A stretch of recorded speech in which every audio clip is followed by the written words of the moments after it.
जिंदगी तोर जाइरे फाकी दिया सोनार आदम जिंदगी तोर जाई फाकी दिया। বাংলাদেশের ঐতিহ্যবাহী জেলা জামালপুর দেওয়ানগঞ্জ থানার অন্তর্গত চকারচরে তাফসীরুল কুরআন মাহফিলে আমরা আসতে পেরে খুশি না বাজার? আল্লাহ তাআলা আমাদের সুস্থ রেখেছেন, সেই জন্য আবার সকলে জবান খুলে শুকরিয়া আদায় করুন আলহামদুলিল্লাহ। বাংলাদেশে যদি ইসলাম প্রতিষ্ঠিত হতো, দিন কায়েম হতো, আজকের এই জলসা দিয়ে মানুষকে আমন্ত্রণ করার কোনো দরকার হতো? কথা বলেন না, হতো না। কেন হয়? কারণ আমাদের মধ্যে দিন প্রতিষ্ঠিত এখনো হয়। কথা বলেন না, কেন হয়? একটা জিনিসের কমতি আছে। আমার দেশে সবার আদর্শই মানা হয়। নেইমার বলেন, মেসি বলেন, রোনালদো বলেন, সবার আদর্শই মানা হয়। মানা হয় না শুধু জানাবে মুহাম্মদ সাল্লাল্লাহু আলাইহি ওয়াসাল্লামের আদর্শ। যদি তার আদর্শ মানা হতো, সমাজ জীবন থেকে, ব্যক্তিগত জীবন থেকে রাষ্ট্রীয় জীবন পর্যন্ত কোনো ভুল হতো? সমস্যা আমাদের এই যায়। সূরাতুল আহজাব, আহজাব কুরআনুল কারীমের 33তম সূরা। কততম? 33তম। এই 33তম সূরা 21 নম্বর পারায় 21 নম্বর লাইনে আল্লাহ তাআলা একটা ঘোষণা দিয়েছেন, লাকাদ কানা লাকুম ফি রাসূলিল্লাহি উসওয়াতুন হাসানাহ। রাসূলুল্লাহর জীবনে তোমাদের জন্য রয়েছে উত্তম আদর্শ। সুবহানাল্লাহ বলবেন না? তাহলে আমাদের অনুসরণের জন্য একজন হবে, তিনি জনাবে মুহাম্মদ সাল্লাল্লাহু আলাইহি ওয়াসাল্লাম। আমরা যদি তার আদর্শ মানতাম, দুনিয়া আখিরাত পুরোটাই আমাদের সফল হতো। কথা ঠিক কিনা? যেমন সফল হয়েছে সাহাবায়ে কেরামগণ, যেমন সফল হয়েছে তাবে তাবিঈন, যেমন সফল হয়েছে পীর মাশায়েখগণ। কথা কোন ঠিক কিনা? এর একটাই কারণ, এরা রাসূলুল্লাহ সাল্লাল্লাহু আলাইহি সাল্লামকে এমন ভাবে অনুসরণ করেছে যেভাবে অনুসরণ করার কারণে আল্লাহ তাআলার কাছে বড় পছন্দনীয় হয়ে গেছে। বরং সুবহানাল্লাহ। তুমি দুনিয়ায় আসলা, আসার পর সব ব্যক্তির অনুসরণ করলা, কিন্তু আল্লাহর হাবিবের অনুসরণ তুমি করলা না। অনেকেই বলে হুজুর কোরআন হাদিস থেকে বলবেন, কোন রাজনৈতিক কথা বলবেন না। এর বোকা, তুমি যদি বুঝতে আসলে এই রাজনীতি কি, যেটা করেছেন মুহাম্মদ সাল্লাল্লাহু আলাইহি ওয়াসাল্লাম। রাসূলুল্লাহ সাল্লাল্লাহু আলাইহি ওয়াসাল্লাম সদা সত্যের দিকে ডাকে। আমরা যদি সত্যের দিকে ডাকি, তোমরা তখন বলো হুজুররা এখন রাজনীতি করে। কথা ঠিক কিনা? অথচ আল্লাহর হাবিব সাল্লাল্লাহু আলাইহি ওয়াসাল্লাম এমন একটা আদর্শ যারা অনুসরণ করেছে তারা বড় স্মরণীয় হয়ে গেছে। বেলাল হাবশী বেলাল, কালো একজন সাহাবী, মুখের দিকে তাকানো যায় না, হাত দুটো বড় কালো। আল্লাহ তাআলা এমন ভাবে সম্মানিত করেছেন। কারণ কি? বেলালের মনে নবী প্রেম ছিল। কথা বল ঠিক কিনা? এই কালো বেলাল কালো হওয়ার পর নবী প্রেম বেশি থাকার কারণে, নবীকে অনুসরণ করার কারণে বড় দামি হয়ে গেছে। বলুন সুবহানাল্লাহ। এই বন্ধু, তোমার সুন্দর চেহারার কোনো দাম নাই রে বাপ। তুমি কোটিপতি হয়েছো, এটার কোনো দাম নাই রে বাপ। তুমি এমপি ব্যারিস্টার হয়েছো, এটার কোনো দাম নাই রে বাপ। তোমার সুন্দর চেহারা কোনো কাজে আসবে না যদি ইমানটা তোমার ঠিক না হয়, মনের মধ্যে যদি নবী প্রেম না থাকে, তোমার ভিতরে যদি রাসূলের আদর্শের অনুসরণ না থাকে, তুমি টাকাওয়ালা হলে তোমার কোনো লাভ হবে না, তুমি বড় মুফতি হলে তোমার কোনো লাভ হবে না, তুমি যত বড় শিক্ষিত হও তোমার 1 টাকার দাম আল্লাহর দরবারে থাকবে না। কথা কোন ঠিক কিনা? সহিহ মুসলিমের মধ্যে একটা হাদিস বর্ণিত হয়েছে, হযরত ইমাম সরফুদ্দিন বুসুরি নামে রাসূলুল্লাহ সাল্লাল্লাহু আলাইহি সাল্লামের এমন একজন আশিক ছিলেন, তিনি প্যারালাইজড রোগে আক্রান্ত হলেন। আমার বাবাজিরা খুব মনোযোগ দিয়ে শুনবেন। ইমাম শরফুদ্দীন বসরি এমন একজন আশিক ছিলেন, এমন একজন নবী প্রেমিক ছিলেন। তিনি যখন প্যারালাইসিস রোগে আক্রান্ত হয়ে গেলেন, আক্রান্ত হওয়ার পর উঠতে পারে না, বসতে পারে না। আমার ভাইরা, তিনি চিন্তা করলেন উঠতে পারি না, বসতে পারি না, কি করা যায়? তিনি মনে মনে চিন্তা করলেন আমার রাসূলের শানে তিনি নাত লিখবেন। কি লিখবেন? নাত। ইমাম বুখারী রাসূলুল্লাহ সাল্লাল্লাহু আলাইহি ওয়াসাল্লামের শানে যখন নাত লিখতেছিলেন, নাত লিখতে লিখতে এমন একদিন আল্লাহর হাবিব সাল্লাল্লাহু আলাইহি ওয়াসাল্লাম স্বপ্ন যুগে ইমাম বসরির ঘরে দিদার দিয়েছেন। বলেন সুবহানাল্লাহ। আল্লাহর হাবিব স্বপ্ন যুগে ইমাম বসরির কাছে যখন আসছেন, ডাক দিয়েছেন, ইয়া বসরি, কি করো তুমি? বসরি উত্তর দেয়, নবী গো, আমি তো আপনার শানে শান লিখি, আপনার মহাব্বতে আমি ছন্দ লিখি। ও বসরি, কি ছন্দ লেখো তুমি? আমাকে শোনাও। আমাদের জাতীয় কবিও রাসূলুল্লাহ সাল্লাল্লাহু আলাইহি সাল্লামের প্রতি শান লিখেছেন। আমি যদি আরব হতাম, মদিনার পথ সেই পথে হেঁটে যেতে নূর নবী হযরত। কাজী নজরুল ইসলাম আরো লিখেছেন, শ্রেষ্ঠ নবী দিলাম রে তুরিয়ে নিতে রুজহার সরে। কাজী নজরুল ইসলাম নবীর শানে এবং চমৎকার চমৎকার বাণী লিখেছেন। যারা নবীর শান গায়, যারা আমার নবীর প্রশংসা গায়, তারা দুনিয়ায় শুধু দামি না, বরং আল্লাহ তাআলার কাছেও বড় দামি। বলুন সুবহানাল্লাহ। ভাইরা যারা পিছনে আছেন সামনের দিকে আসেন, জিকির করি লা ইলাহা ইল্লাল্লাহ, লা ইলাহা ইল্লাল্লাহ, লা ইলাহা ইল্লাল্লাহ, লা ইলাহা ইল্লাল্লাহ, লা ইলাহা ইল্লাল্লাহ, লা ইলাহা ইল্লাল্লাহ। আমার বন্ধুগণ, ইমাম বুখারী যখন নবীর শানে শান লিখতেছেন, হঠাৎ একদিন আমার নবীজি হযরত ইমাম বুখারীর ঘরে তাশরীফ আনলেন। ডাক দিয়ে বলেন, ইয়া বুখারী, কি লেখো গো বুখারী? বুখারী ডাক দিয়ে বলেন, নবী গো, ও মায়ের নবীজি, আমি আপনার শানে শান লিখি গো নবীজি। ইমাম বুখারী শান তেলাওয়াত করে আমার নবীজি এইভাবে দুলতেছিলেন, যেভাবে মায়ের কোলে শিশু দুলতে থাকে। বলুন সুবহানাল্লাহ। ইমাম বুখারী নবীজির শানে এত সুন্দর সুন্দর কবিতা বলতেছিলেন, নবীজি আমার খুশি হয়ে গেলেন। বলছেন, নবীজি খুশি হইয়া ইমাম বুখারীর হাত মোবারক একবার তার হাত দ্বারা স্পর্শ করলেন। ইমাম বুখারী তার কাসিদায়ে বুরদা কিতাবের মধ্যে লেখেন, তিনি বলেন, রাসূলুল্লাহ সাল্লাল্লাহু আলাইহি সাল্লাম যখন আমার হাত মোবারক আমার হাতটা যখন রাসূলুল্লাহ সাল্লাল্লাহু আলাইহি সাল্লামের পবিত্র হাত মোবারক দ্বারা যখন আমার হাতটা স্পর্শ করলেন, আমি ঘুম থেকে জেগে দেখি আমার হাত আর প্যারালাইজ নাই, বরং আমার হাত আগের চাইতে ভালো হয়ে গেছে। বলুন সুবহানাল্লাহ। আল্লাহর হাবিব কয়, আমার রূপ শয়তান ধারণ করতে পারে না।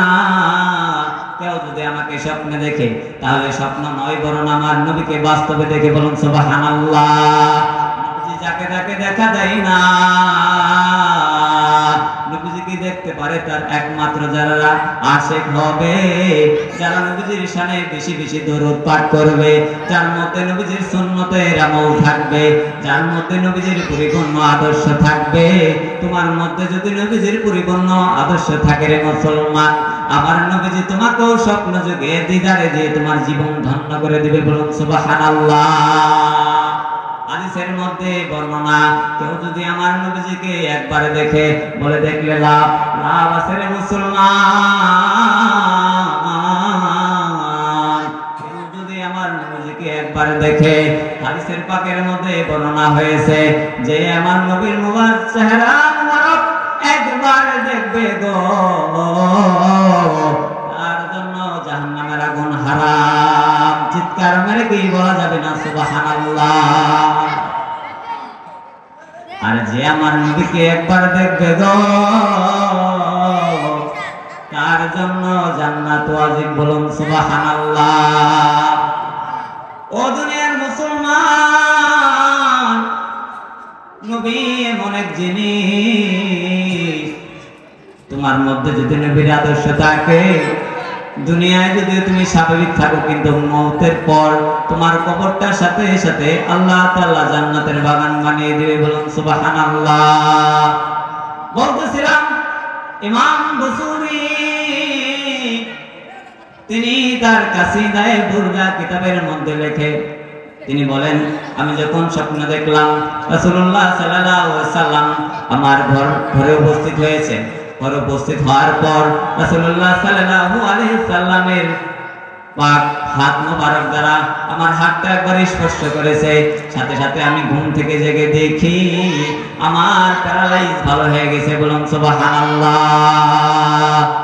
আর আমি দেখতেছিলাম, ইমাম বুসুরি কাসিদায়ে বুরদার মধ্যে লেখেন, আমি দেখতেছিলাম রাসূলুল্লাহ সাল্লাল্লাহু আলাইহি ওয়াসাল্লামের শরীর মোবারকে চাদরখানা নকশা করা একটা চাদর ছিল।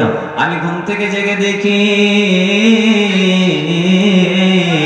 নবীজির ওই চাদর মোবারক আমার শরীরের মধ্যে শোভা পাইতেছে। বলুন সুবহানাল্লাহ। আল্লাহর নবী কয়, কেউ যদি আমাকে দেখে স্বপ্ন দেখে না, বরং আমি নবী সত্যি তার ঘরে যাই এবং আমার উম্মতকে দিদার দিয়ে তার জীবনটাকে ধন্য বানিয়ে দেই। বলুন সুবহানাল্লাহ। ও দুনিয়ার মুসলমান, নবীকে যদি দেখতে চান, আজকে এমন একটা ফর্মুলা আমি শিখাই দেব রে বাবা, যদি আমল করতে পারেন রে বাবা, জীবনটা বড় ধন্য হয়ে যাবে। বলা যায় না তো, যদি রহমতুল লিল আলামিন আপনার ঘরে আসে, একবার যদি দিদার দেয়, আপনার জন্য জাহান্নামের আগুন হারাম হয়ে যাবে, জান্নাত আপনার জন্য ওয়াজিব হবে। বলুন সুবহানাল্লাহ। কারা কারা আমার নবীকে দেখতে চান, দুটো হাত আমার আল্লাহর দরবারে দেখায় দেন। লিল্লাহি তাকবীর, লিল্লাহি তাকবীর। আল কোরআনের আলো, আল হাদিসের আলো। হাত নামান ভাই, ওই যে পিছন সাইড থেকে আপনারা একটু সামনে আসলে খুব খুশি হবে বাজান। আপনারা ভিতরে বসেন, আর জিকির করেন লা ইলাহা ইল্লাল্লাহ, লা ইলাহা ইল্লাল্লাহ, লা ইলাহা ইল্লাল্লাহ, লা ইলাহা ইল্লাল্লাহ। দুনিয়াতে এক সামান্য মাত্র জীবন আমরা দুনিয়াতে থাকবো। একদিন তুমি শিশু হইয়া মায়ের পেট থেকে দুনিয়ার মধ্যে জন্মগ্রহণ করেছো হে মুসলমান। কখন তুমি ছেলে হয়ে গেছো বুঝতে পারো নাই, কখন তুমি পিতা হয়ে গেছো তুমি বুঝতে পারো নাই, কখন তোমার দাড়ি পেকে গেছে বুঝতে পারো নাই রে বাবা। এমন সময় তোমার ওই পাকা দাড়িটাও ঝরে ঝরে পড়ে যাবে রে মুসলমান। একদিন তোমার ঘরের দরজার মধ্যে আজরাইল এসে হাজির হয়ে যাবে। ও দুনিয়ার মুসলমান, সময় আমাদের কম রে বাবা, সময় আমাদের খুবই কম। কেউ চলে যায় 10 বছরে, কেউ চলে যায় 20 বছরে, কেউ চলে যায় 40 বছরে, কেউ জন্ম নিতে পারে না, কেউ কেউ তো জন্মের আগে চলে যায়। কথা ঠিক কিনা? আল্লাহ তাআলা তো আমাদেরকে মেহেরবানি করে কারো বয়স এখন 40, কারো বয়স এখন 50, কারো বয়স এখন 60, কারো এমন অবস্থা হয়েছে দাড়ি মোবারক গুলো পেকে পেকে গেছে। কথা কোন ঠিক কিনা? ও দুনিয়ার মুসলমান, দাড়ি পাকতে পাকতে কোন দিন জানি তোমার নামটাও মসজিদের মধ্যে এলাম হয়ে যায়। আমার বাবাজিরা, মসজিদের মাইকে এলাম হওয়ার আগে বলুন তো বাবাজিরা, আমাদের সংশোধন হওয়ার দরকার আছে না? কিভাবে সংশোধন হবেন? আজকে থেকে মিলাবেন রাসূলুল্লাহর জীবনের সাথে আমার প্রত্যেকটা কাজ মিলে কিনা। আমার রাসূল দাড়ি রেখেছেন, আমার বয়স 30, আমার মুখে দাড়ি আছে কিনা। আজকে বালিশের সাথে লাগাবেন, বালিশের সাথে মাথাটা লাগানোর পর চিন্তা করবেন আমার রাসূলের সাথে আমার আদর্শ মিলে কিনা। আমি ব্যক্তিগত জীবনে কার আদর্শ মানি? আল্লাহর হাবিব একটা হাদিসের মধ্যে বর্ণনা করেন, কেউ যদি আল্লাহর হাবিবের একটা মরা সুন্নাত জিন্দা করে, আল্লাহ তাআলা সেই ব্যক্তির আমলনামায় 100টা গলা কাটা শহীদের সওয়াব দিয়ে দেয়। বলুন সুবহানাল্লাহ।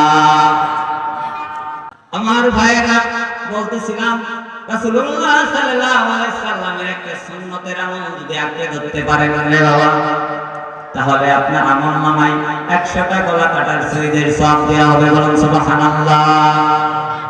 মরা সুন্নাত কোনটা? রাসূলুল্লাহর সুন্নাত। আমি চিন্তা করে দেখলাম রাসূলুল্লাহর সুন্নাত, প্রত্যেকটা সুন্নাত কেউ পালন করে, কেউ পালন করে না। এই সুন্নাতগুলো মারা যায় নাই, কিন্তু একটা সুন্নাত এই বাংলার জমিনে পালন হয় না। সেটা হচ্ছে রাসূলুল্লাহ সাল্লাল্লাহু আলাইহি ওয়াসাল্লাম এই কোরআন দিয়ে মক্কা মদিনা তিনি 10 বছর শাসন করেছেন। কয় বছর? 10 বছর আল্লাহর নবী এই কোরআন দিয়া রাষ্ট্র পরিচালনা করেছিলেন। এই সুন্নতটা আমার বাংলার জমিনে নাই। যদি আপনারা করতে পারেন, আপনাদের আমলনামায় 100 গলা কাটা শহীদের সওয়াব দেওয়া হবে। বলুন সুবহানাল্লাহ। ও দুনিয়ার মুসলমান, আমাদের সংবিধান হোক কোরআন। আমরা চাই কি চাই না? আওয়াজ দিয়ে বলুন, চাই কি চাই না? আমার ভাইরা, কোরআন দিয়ে যদি রাষ্ট্র পরিচালনা হয়, বলুন লাভ। লাভের মধ্যে লাভ হচ্ছে, এখানে একজনও বলতে পারবেন না জমির মধ্যে ফসল ছুঁয়া বাড়ির মধ্যে শান্তিতে ঘুমাতে পারবেন। আছেন কেউ? এই কোরআন দিয়ে যদি সমাজ প্রতিষ্ঠিত হয়, আল্লাহর হাবিবের সুন্নাত যদি পালন করা হয়, এই বাংলাদেশটা নামে সোনার বাংলা হবে না, বরং কাজে কর্মে আমার সোনার বাংলা সত্যি হয়ে যাবে। বলুন সুবহানাল্লাহ। আমার ভাইয়েরা, কোরআন দিয়ে রাষ্ট্র পরিচালনা হোক আমরা চাই। তখন ঠিক কিনা? তার পাশাপাশি আমাদের ব্যক্তিগত জীবন থেকে রাসূলুল্লাহ সাল্লাল্লাহু আলাইহি সাল্লামের আদর্শ অনুসরণ করার দরকার আছে না নাই? আর কে বলেন আছে না নাই? আমরা যদি রাসূলুল্লাহ সাল্লাল্লাহু আলাইহি সাল্লামের আদর্শ অনুসরণ করি, ব্যক্তিগত জীবন থেকে পার্লামেন্ট পর্যন্ত রাসূলুল্লাহ সাল্লাল্লাহু আলাইহি সাল্লামের যদি আদর্শ অনুসরণ করে, এই বাংলাদেশটা আসলে সুন্দর একটা সোনার বাংলাদেশ হবে। ততক্ষণ ঠিক কিনা? আমার ভাইরা, আমার বন্ধুগণ, আপনার আমার মধ্যে যদি সুন্নতের আদর্শ থাকে, আমরা দুনিয়াতেও দামি, আখিরাতেও আমরা দামি। ততক্ষণ ঠিক কিনা? বলতেছিলাম হযরত বেলাল রাদিয়াল্লাহু তাআলা আনহু, মনে আছে আপনাদের? কালো একজন সাহাবী ছিলেন, হাতটা কালো, মুখটাও কালো, ঠোঁট দিয়ে ছিল ঝোলানো, দেখতে ভালো ছিল না। কিন্তু আল্লাহর নবী কয় বেলাল দুনিয়ায় হাঁটে, কিন্তু বেলালের পায়ের আওয়াজ আরো সে বসে শোনা যায়। কথা কোন ঠিক কিনা? এত দামি হওয়ার কারণ কি? এত দামি হওয়ার কারণ রাসূলুল্লাহ সাল্লাল্লাহু আলাইহি সাল্লামের মহব্বত, ভালোবাসা, অনুসরণ। কথা ঠিক কিনা? তুমি যদি রাসূলুল্লাহ সাল্লাল্লাহু আলাইহি সাল্লামের আদর্শ অনুসরণ করো, ব্যক্তিগত জীবন থেকে সামাজিক জীবন পর্যন্ত, তুমি ভাইয়ের হক মারতে পারবে না। কথা কোন ঠিক কিনা? তুমি বোনের হক মারতে পারবে না। কথা কোন ঠিক কিনা? তুমি ফাঁকি দিতে পারবে না। কথা কোন ঠিক কিনা? ডিউটি সরকার তোমাকে যে কয় ঘন্টার জন্য কিনে নেবে, তুমি ফাঁকি দিতে পারবে না। কথা কোন ঠিক কিনা? এমন অবস্থা হবে সোনার বাংলাদেশে সোনা পড়ে থাকবে, নেওয়ার মতো সাহস হবে না, কারণ কোরআনের বিধান চুরি করলে হাত কেটে দাও। কিসের বিধান? কথা বলে না কেন? কিসের বিধান? কোরআনের বিধান চুরি করলে হাত কেটে দাও। কেউ যদি এই বিধানটা না মানে তার মধ্যে ঈমান নাই, কথা ঠিক কিনা? কেউ যদি কোরআনের একটা বাণী না মানে সে সঙ্গে সঙ্গে কাফের হয়ে যায়। কি হয়ে যায়? আমল না করতে পারে, কিন্তু অস্বীকার করার কোনো অপশন আমাদের নাই।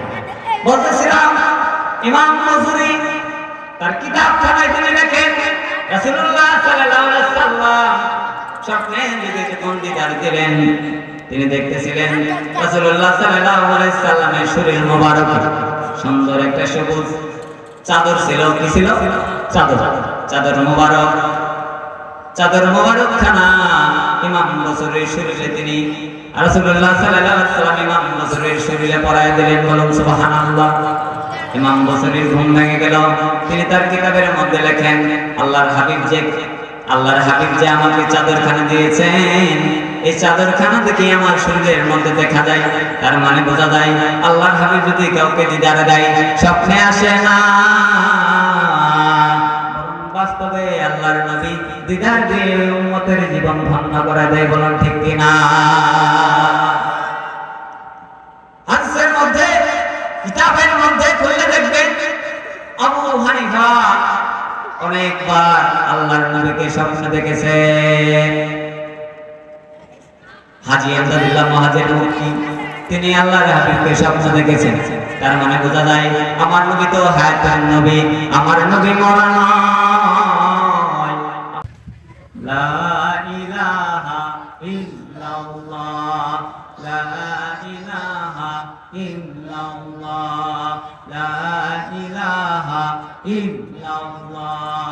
হায়াতের মালিক যে আল্লাহ, মৌতের মালিক সে আল্লাহ। সবার বলুন লা ইলাহা ইল্লাল্লাহ, লা ইলাহা ইল্লাল্লাহ। মিশামিশি কাটাইলাম জিন্দেগি, এ জীবনে না করিলাম মাওলার বন্দেগি। কথা কোন ঠিক কিনা? মিশামিশি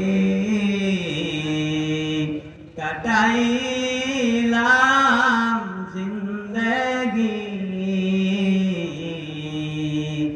এ জীবনে না করিলাম মাওলার বন্দেগি। কথা কোন ঠিক কিনা?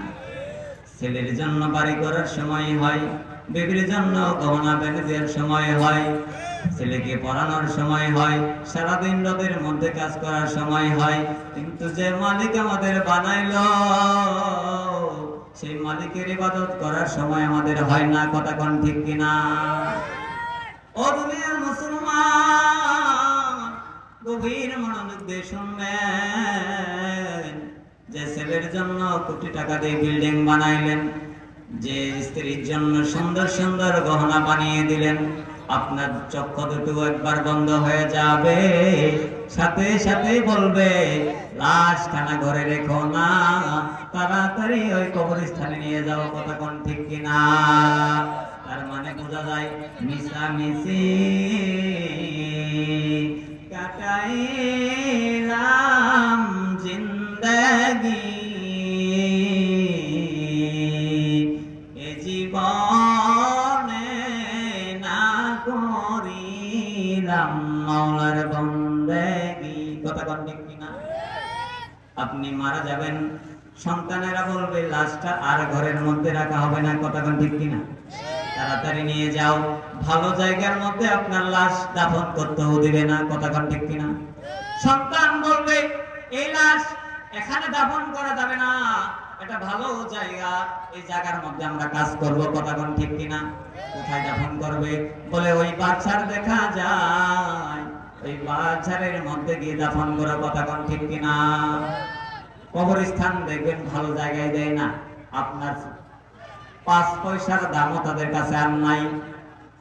একটা লাশ মাটির মধ্যে দাফন করতে তাদের দ্বিধা হয়, অথচ আপনার কোটি কোটি টাকার সম্পদ দুনিয়ায় তারা ভোগ করবে। কথা কোন ঠিক কিনা? আপনি মারা যাওয়ার সাথে সাথে আপনার স্থান আর ওই জায়গায় হবে না, আপনার স্থান ওই বাদশাহার মধ্যে। কথা কোন ঠিক কিনা? এই জন্য প্রিয় ভাইয়ের আমার, আমাদেরকে ঈমান আনতে হবে আল্লাহর উপরে, রাসূলুল্লাহ সাল্লাল্লাহু আলাইহি সাল্লামের আদর্শ অনুসরণ করতে হবে, আল্লাহর হুকুম মানতে হবে। কোরআন দিয়ে যদি দেশ চলে, এই সিস্টেম আমাদের করতে হবে। কথা কোন ঠিক কিনা? আল্লাহর জমিনে আল্লাহর দ্বীন প্রতিষ্ঠিত হলে মুসলমান শান্তিতে ঘরে থাকবে, কোনো সন্দেহ নেই। এই জমিনে ফসল উর্বরতা বৃদ্ধি পাবে, তার মধ্যে কোনো সন্দেহ নাই। এত সমাজে দ্বিধা দ্বন্দ্ব থাকবে না, এটার মধ্যে কোনো সন্দেহ নাই। কোরআন সত্য, আল্লাহ তাআলা বলেন জালিকাল কিতাবু লা রাইবা ফীহি হুদাল লিল মুত্তাকিন। এমন একটি কিতাব, যে কিতাবের মধ্যে বিন্দু পরিমাণ ভুল নাই, এবং এটা মুমিনদের জন্য হেদায়েত ছিল। কিসেরও যারা এটাকে আঁকড়ে ধরবে তারাই সফল হবে। আমরা আঁকড়ে ধরতে চাই কি চাই না? কিভাবে আঁকড়ে ধরবো? রাসূলের আদর্শ যদি আমরা ধরতে পারি, পুরো কোরআনটাকে আমাদের আঁকড়ে ধরা হয়ে যাবে। কথা কোন ঠিক কিনা? আল্লাহ তাআলা আমাদেরকে আমল করার তৌফিক দান করুন। সকলে বলুন আমিন। সময় কম, আলোচনা বাড়াতে যাচ্ছি না। আমাদের মেহমান উপস্থিত, হুজুরের সফর সঙ্গে উপস্থিত, উনি কিছু কথা বলেন আপনাদের সামনে। আল্লাহ তাআলা আমাদের সবাইকে কবুল করুন। সকলে বলুন আমিন। আপনাদেরকে হায়াত দারাজ করুন, বলুন আমিন।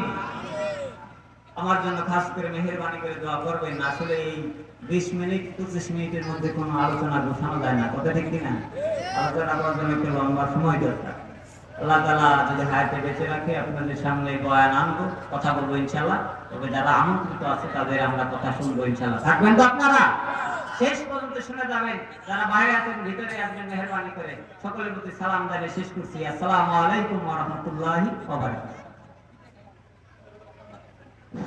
আলহামদুলিল্লাহ, আমরা অসংখ্য ধন্যবাদ জানাই বিশিষ্ট আলোচক মোহাম্মদ জিয়ানুর সাহেবকে।